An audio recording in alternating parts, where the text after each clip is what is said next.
I did something that I should not have done, and by direct consequence of that decision, I sit here now with my world destroyed, my oaths broken, and my legacy one of misery and treachery.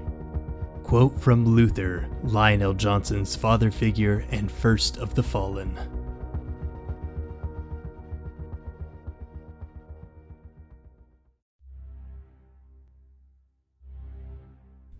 Lionel Johnson, consumed by grief due to his Dark Angel's inability to reach Terra in time to prevent the Emperor's fall during the Siege of Terra at the culmination of the Horus Heresy, made his return to Caliban shortly after the conclusion of the siege. This marked his first visit in many standard years, a journey undertaken to bolster his Dark Angel's forces to recover from the profound shock of the heresy. Caliban had remained isolated from the Legion's main force due to the Runestorm's effect and other turbulent warp disturbances that had plagued the Immaterium during the dark days of the Horus Heresy. Upon the Dark Angel's void ship's arrival in Caliban's orbit, a brutal barrage of defense fire erupted from the planet's surface, targeting the fleet. In response, the fleet withdrew and L. Johnson endeavored to ascertain the cause of this aggression.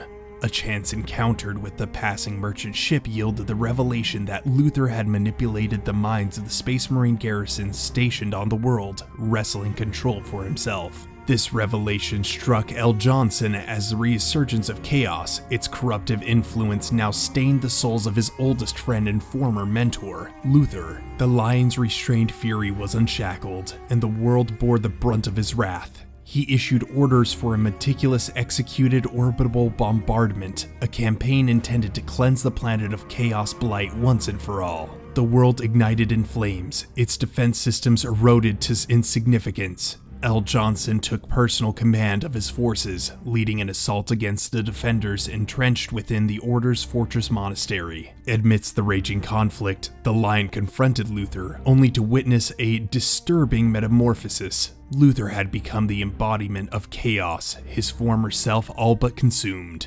Luther, now elevated to the status of Chaos Champion, wielded strength rivaling that of the Primarch, bestowed upon him through the sinister gifts of the Chaos Gods. Their clash ignited a battle of unparalleled magnitude. Their duel rent apart the very monastery that had stood as a bastion, yet the planet itself bore the weight of their confrontation. The unrelenting orbital bombardment began to fracture the planet's crust, as the Dark Angels in orbit remained unaware of the devastation they were inadvertently inflicting upon their own ancestral world. The conflict between Luther and the Lion raged on a colossal scale, culminating in a psychic attack that seemingly dealt a mortal blow to L. Johnson.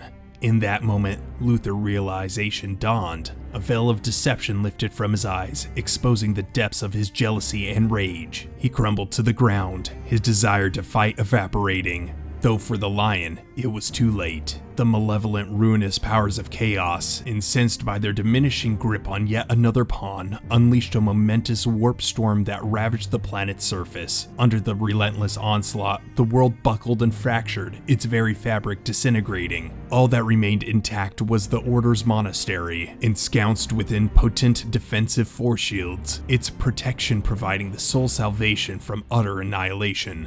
The remaining Dark Angels who had succumbed to Luther's corrupting influence, embraced chaos, were drawn into the warp's maw, their essences scattered across the vast expanse of the galaxy.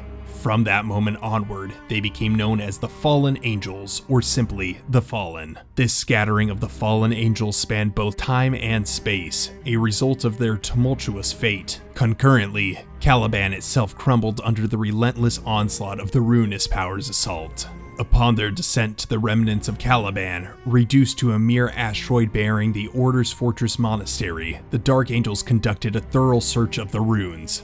There, they encountered Luther, lost in his mutterings, proclaiming that L. Johnson had been taken by the Agmatic Watchers of the Dark, destined to return one day to expand forgiveness to Luther's transgressions. Despite their efforts, the Dark Angels found no trace of their Primarch amidst the wreckage. Though Luther emerged from the confrontation alive, his psyche had been shattered, leaving him in a state of profound instability. Subsequently, the Dark Angels took him into custody as their prisoner. Confined within a stasis cell nestled within the depths of the rock, the remnants of the once mighty fortress monastery of the Order and the sole vestige of their shattered world Caliban, Luther grappled with the weight of his transgressions against the chapter's Primarch. His existence remained a closely guarded secret, shared solely with the successive Supreme Grand Masters of Dark Angels. Access to his cell was an exclusive privilege reserved for those who bore the Sword of Secrets, the revered chapter artifact that signified the office of the Supreme Grand Masters. As for the fate of Lionel Johnson, he was briefly spirited away in the turbulent embrace of the warp during the cataclysm that consumed Caliban, eventually re-emerging from a tumultuous interlude. The Agmatic Watchers of the Dark guided him in an arcane, inaccessible chamber deep within the rock. There, shielded from prying eyes, he was gently placed into a dreamless slumber, preserving his life. This closely held secret transcended mortal knowledge, known only to the Emperor of Mankind himself, who despite his entrapment on the Golden Throne, retained an all-seeing awareness. Not even the Supreme Grand Master of the Dark Angels held knowledge of this ultimate and paramount enigma concealed within their chapter. However, among the ranks of the Dark Angels, a hushed undercurrent persisted, a belief that someday the Lion would re-emerge, spearheading a final crusade. This endeavor was destined to secure the pinnacle of triumph for both the Dark Angels and humanity, ultimately ushering in the redemption and retribution for the lingering fallen angels. Unbeknownst to them, this whispered legend held more veracity than they dared imagine. Their lost Primarch lay in serene slumber, nestled within the very heart of their fortress monastery, a profound truth concealed in plain sight.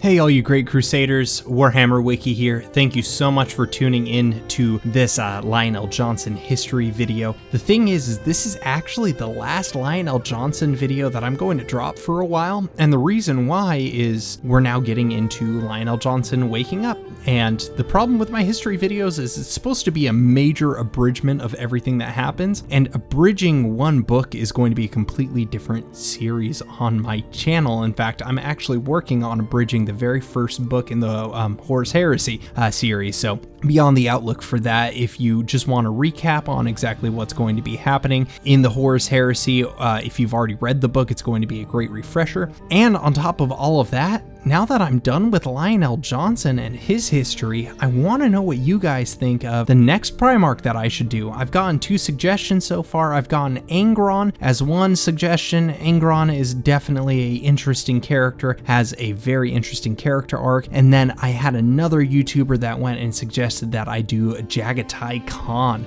someone that I actually haven't read very many books about, so I'm going to have to do a little bit of digging on my end on that one. Just let me know exactly who you want to do. If you do have any suggestions, please leave that below in the comment section, and then remember to like and subscribe if you want more videos just like this one. And again, I will see you on the next one. Thanks. Bye.